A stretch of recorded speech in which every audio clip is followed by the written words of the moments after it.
What's poopin', buttholes? My name is MT, and welcome back to the Have a Spoiler Show. And Rick and Morty is back, baby. Season 7 starts off with Rick trying to soothe a poopy butthole. But not with toilet paper, but with something even more powerful. The power of friendship. Also, a naked Hugh Jackman, which scientists have said is equally as powerful. Today, I'm gonna be breaking down all the details you could have missed in this interstellar non-intervention of an episode. So let us dive into that poopy butthole together, my nerd babies. I hope I never say that again.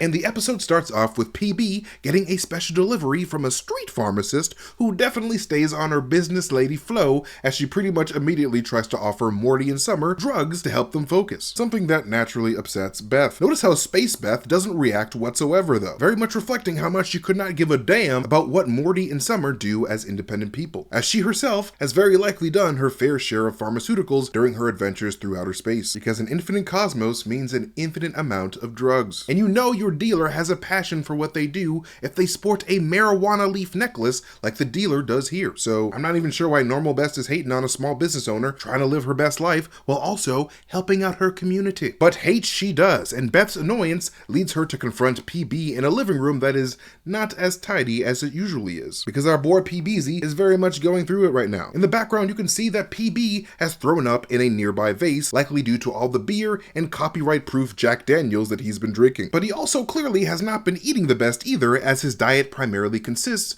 of half-eaten pizza and burgers from a knockoff brand McDonald's with only one golden arch instead of two. We know that Mr. Poopy Butthole is a big fan of pizza from the season 2 finale when he freaks out a pizza delivery man. However, when he's not eating and drinking his sorrows away, Mr. Hole has been strengthening his reading muscle by reading Custody Law for Dummies, undoubtedly a New York Times bestseller. And not only does this point to a potentially nasty custody battle between him and his ex-wife, but it also acts as a clever piece of foreshadowing to Poopy Butt's kidnapping Poopy Jr. later on in the episode. PB then tries to guilt-trip Beth by reminding her of the time that she shot him at the end of season 2 episode 4's Total Recall episode. But what's kind of weird here is that he complains about having been riddled with bullets when Beth technically shot him with a plasma gun, so there shouldn't have been any bullets involved whatsoever. But then as the intro theme plays, we get what could be potential looks at future episodes of the season, including a Summer enhanced with super strength lifting Rick off the ground thanks to what appears to be a high-tech bracelet that Rick makes for her. Then Rick being excited to see a zombie hand rise from the grave after shoveling the zombie out with Morty, causing me to wonder if this could be the zombie versions of the Rick and Morty that our Rick and Morty replaced at the end of season 1 episode 6. Then we see Beth and Space Beth being forced to do a Swiss folk dance for aliens as a Morty and Summer enjoy the benefits of alien royalty, a big-headed Rick and Morty snowboarding on their own tongues, and finally a reference to 1987's Bloodsport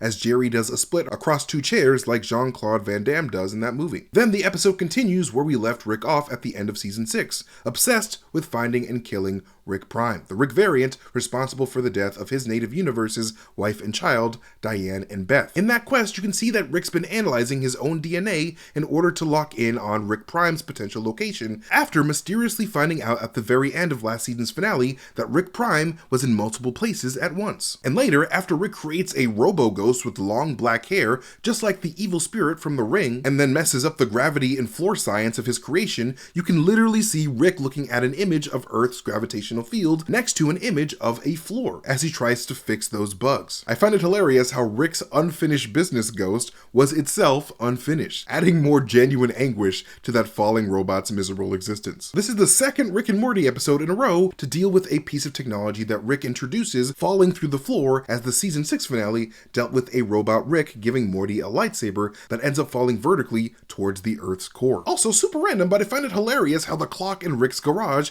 has pretty much always been stuck at 2 o'clock since the start of the series, as it shows that Rick truly doesn't care about repairing the little things right in front of him that need repairing. Kind of like his entire relationship with his family in the current season, as Rick's obsession with avenging his family is robbing him of time with the family making memories together upstairs. He's too focused on the past and making futuristic technologies to notice what's going on in the present. But anyways, after the family threatens Rick with an intervention if he doesn't give Mr. Poops an intervention, Rick goes to collect the homies. First of which is the gear-themed the alien man by the name of Revolio Clockberg Jr., a man who Rick refers to as Gearhead, a term that Gearhead tells Rick that he considers a racial slur in Season 2, Episode 2, right before Rick shoves his gear junk into his gear mouth, for selling him and Morty out to the gear police. Gearhead would, of course, get his gear junk shoved into his mouth again by the Predator later on in this episode. But anyways, when Gearhead answers the door for Rick, you can see a gear-themed pinup model leaning against a race car on a poster that says Rack and Pinions, which is very much something a person named Gearhead would have in their home, as a gearhead is of course a term for someone who is adept at fixing cars and vehicles, like Gearhead is in the series. Rick only convinces Gearhead to join him by telling him that Gearhead owes him, calling back to the time when Gearhead betrayed him. And I love how when they get to Squanchy's house, his house is just a chaotic mess of cat tunnels and empty beer cans, because that pretty much sums up this alcoholic party cat pretty damn well. And Bird Daughter isn't really one for tidiness either, as her rebellious phase has led her to leave all of her bird shit all over Bird Person's living room. The spitting image of her evil mother Tammy, Bird Daughter is of course making her second appearance after the post-credit scene of Season 5 Episode 8 revealed her to have been held in a Galactic Federation prison ever since she was a small bird child, a time that Bird Daughter references when she tells her dad that living with him is worse than living in prison, which is saying a lot considering that her time in prison has left her with an intense hatred for the Galactic Federation itself, with Bird Person even chastising her for leaving a Gronflamite femur in the compost, as well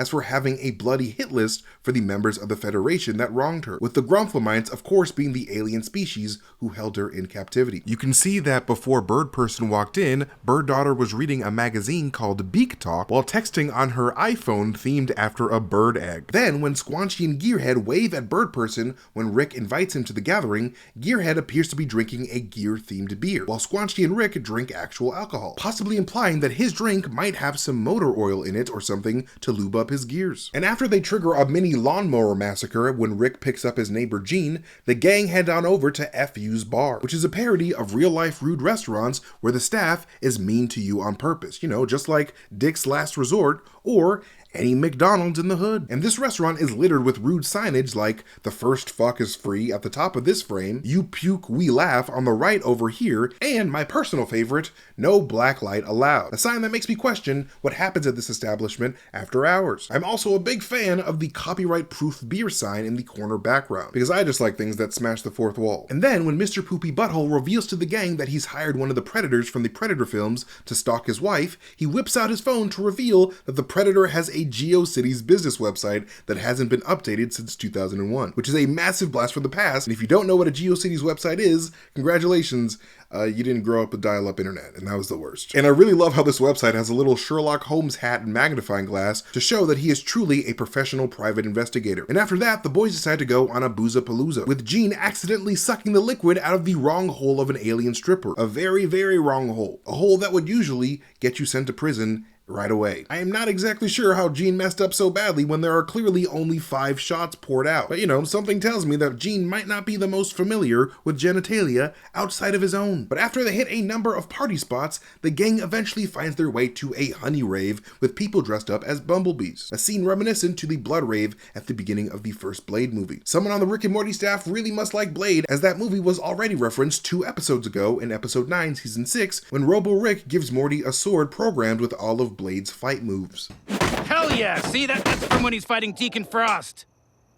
I don't know, I thought it was cool. But soon, at that very same honey rave, the poopy party would eventually run into Australian National Treasure Hugh Jackman, voiced by Australian National Treasure Hugh Jackman, who is apparently related to Gene through Gene's cousin, which I guess makes Deborah Lee Furness canonically Gene's cousin. Like, it generally makes me so sad to hear that both Hugh and Deborah are separating in real life after 27 years of marriage though. Those two were always so wholesome together. Hugh Jackman then invites the gang to party, but emphasizes that they party as a team, a definite nod to his team leader role as Wolverine in the X-Men movies. But before they leave, Hugh tells the group that he has to leave to take a huge Ackman, and that Ackman is Australian slang for shit, and that they shouldn't look it up. Well, after looking it up, I could not find that it meant anything to do with feces, but I did find that Urban Dictionary defines an Ackman as a synonym for a human penis, which Hugh Jackman proves that he also has by the end of the episode when his Ackman is exposed in the woods. But anyways, when the scene switches to the boys partying at the Jack Shack,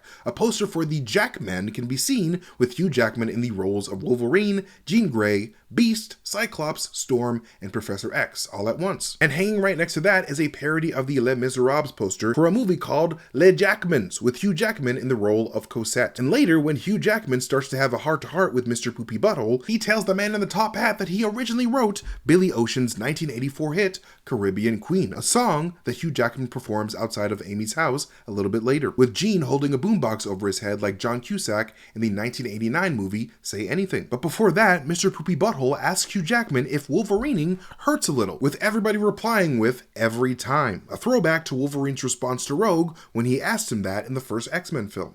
When they come out, does it hurt? Every time. But when the gang are forced to flee from the Predator after Poopy Sr. steals Poopy Jr., they all cover themselves in mud to hide themselves from the Predator like Arnold Schwarzenegger did in Predator 1. And when Mr. Poopy Butthole goes head-to-head with the Predator, he references Season 4, Episode 3, which is the heist episode, One Crew Over the Croo-Coos Morty, where Professor Poopy Butthole uses his martial arts skills to send a bunch of his students to the hospital, causing him to lose his job and his family as a consequence. So Rick truly is to blame for the shittiness of PB's life right now, so I don't know why he was complaining about this intervention, because like this was his fault. But after things chill out in the forest and Amy comes onto the scene, she reveals that PB's Christian name is actually Wayne Poopy Butthole, which kind of makes you wonder why he thinks that this last name is more refined, because it's probably why he can't get a job. But soon after, Hugh Jackman would hit the Predator over the head with a Grammy Award that he won for actually writing Billy Ocean's Caribbean Queen, which Rick is genuinely confused at and looks at suspiciously, possibly even questioning whether or not he truly knows the type of universe he's in. Or maybe how different this universe can be from his actual native universe where Hugh Jackman never did that. But chances are, it's probably just a funny throwaway joke, not meant to be taken seriously. And then finally, the gang ends the episode by chilling out in front of a restaurant called Taco Tambourine, whose logo is literally a mishmash of a taco and a tambourine instrument. And before everyone heads their separate ways, I love how Hugh Jackman calls Mr. Poopy Butthole a mutant, considering his history with playing the mutant Wolverine, and how Rick says, "Here I go pillin' again," as a callback to when the Gromflemite Crompolus Michael says, "Oh boy, here I go killin' again" in Season 2, Episode 2. Oh boy, here I go killing again. And during the post-credit scene featuring a sheriff seemingly designed after actor Sam Elliott, we catch up with the murderous rampage of Gene's rogue lawnmower. And right before that murder mower claims its last victim, the superstitious sheriff kisses a Christian cross, a picture of his granddaughter, a shamrock necklace, and a Bible necklace before singing an Irish classic called The Hills of Donegal. So, needless to say, the bloody remains of this sheriff have definitely got some Irish roots. But anyways, thank you guys so much for watching this breakdown of the Season 7 premiere of Rick and Morty. Leave a thumbs up if you liked it. It always helps out the channel. You can follow me at Mastertainment on Twitter, Instagram, or wherever I am on the social medias. But most importantly, do not forget to follow Heavy Spoilers here on YouTube, because we're always uploading fun stuff and you don't want to miss out. But anyways, thanks again for watching, and I'll see you guys later. Goodbye.